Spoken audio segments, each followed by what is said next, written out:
For the first 5 years of my identical twin boys' lives, I couldn't tell another adult their birth story without crying. How could I begin to share it with them? My sons knew only that they'd had twin-to-twin transfusion syndrome, TTTS, a rare placental disorder which, when they were born in 2003, was most often fatal. With TTTS, the babies share a placenta. Due to a malformation, twin A pumps blood across to twin B. Twin A's heart does more work, and twin B's becomes weaker. In our case, Axel was twin A, the donor, and Aiden was twin B, the recipient. One twin is often dangerously smaller, and they usually need each other to survive. During the pregnancy, I tried to manage my fears about the baby's well-being, doing meditation and prenatal yoga to ease my panic. At our weekly perinatologist appointments, the fluid ratios were not good, and Axel was lower and seldom moving. I believed he was working hard to even things out, basically keeping his brother alive. Aiden floated around above him, frequently kicking me in his carefree existence. Eventually, the fluids balanced out, and the boys were miraculously born safely at 37 weeks. My mother-in-law would tell you this is because she persuaded a Catholic bishop to bless my stomach following a funeral. But then I lost 7 pints of blood and spent the next 5 days in the ICU. If asked about it, I couldn't speak without sobbing. They had delivered Axel first. He was weaker and smaller and struggled to nurse. Eventually, we mastered it, and both boys grew into healthy toddlers. We could finally exhale. Aiden evolved as the alpha twin, helpfully speaking for his brother in class and instigating most of their rough wrestling matches. Axel usually just acquiesced. Their attitudes about each other differed too. Attempting to be optimal twin parents, we'd separate the boys for one-on-one time.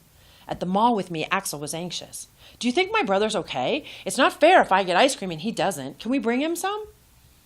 Aiden never seemed to miss his brother, nor did he worry about him. In the backseat of my husband's car on their way back from Home Depot, Aiden would declare, "I'll bet Axel will be so glad to see me."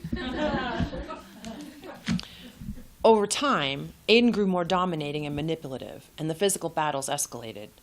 Aiden hid Axel's toys, stole his snacks at school, and won smackdowns that ended with Axel in tears and sometimes bloody. We lectured, yelled, gave timeouts and physical separations. Nothing worked. I felt like I was failing them as a mother. One night when they were 8, the boys sat playing checkers at the kitchen table. Axel cried in frustration that once again Aiden had cheated and won the game. I'd had it. I looked over at my husband. What if we told them their story? He nodded. I had worried the full details might make Axel resentful or cause Aiden to feel guilty, but now I just hoped it would help Aiden be more compassionate toward his brother. We described our terror during the pregnancy. I had talked to them every day, coaching them to work together and be a team. My husband shared how we could see on the ultrasound that Axel always seemed focused and working. We told the boys that they'd been given a less than 8% chance of survival. We explained the concept of donor and recipient.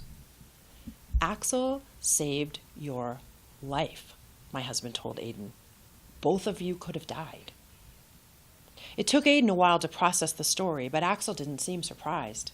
He had always felt responsible for his brother. But hearing the story seemed to give Axel validation and more confidence. I cheered silently, watching him begin to stick up for himself.